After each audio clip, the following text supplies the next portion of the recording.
తెలుగు ప్రేక్షకులను తన హాస్య నటనతో కడుపుబ్బ నవ్వించిన సీనియర్ నటి పావలా శ్యామల నేడు అనారోగ్యం, ఆర్థిక ఇబ్బందులతో అనాథాశ్రమంలో ఆశ్రయం పొందాల్సిన పరిస్థితి రావటం అందరినీ కలిచివేస్తుంది. తాజాగా హైదరాబాద్ ఎర్రగడ్డ ప్రభుత్వ ఆసుపత్రి ఆవరణలో పావలా శ్యామల, ఆమె కుమార్తె మాధవి గుర్తు తెలియని వ్యక్తులు వదిలిపెట్టెళ్లారు. ఆసుపత్రి సిబ్బంది వెంటనే స్పందించి వైద్య పరీక్షలు నిర్వహించారు. టీబీ లేదని నిర్ధారించినప్పటికీ ఇతర ఆరోగ్య సమస్యలు ఉండడంతో చికిత్స అందించారు. అనంతరం బోరుబండ పోలీసుల సహాయంతో వారిద్దరిని నగరంలోని ఒక సురక్షితమైన అనాథాశ్రమంకి తరలించారు.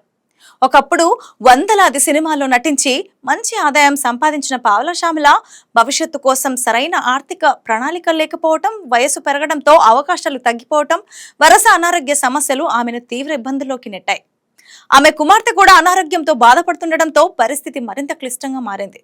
గతంలో మా అసోసియేషన్, సినీ ప్రముఖులు, దాతలు ఆమెకు ఆర్థిక సహాయం అందించారు. ప్రభుత్వం నుంచి వచ్చే స్వల్ప పెన్షన్ కూడా ఉన్నప్పటికీ పెరుగుతున్న వైద్య ఖర్చుల ముందు అది సరిపోవటం లేదు.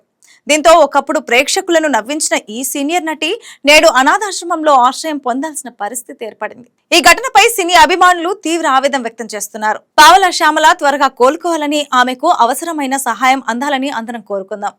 ఇలాంటి మరిన్ని అప్డేట్స్ కోసం చూస్తూనే ఉండండి ప్రగతి ఎంటర్టైన్మెంట్. Thanks for watching. తప్పకుండా మీ అభిప్రాయాలను మా కామెంట్స్ లో తెలియజేయండి.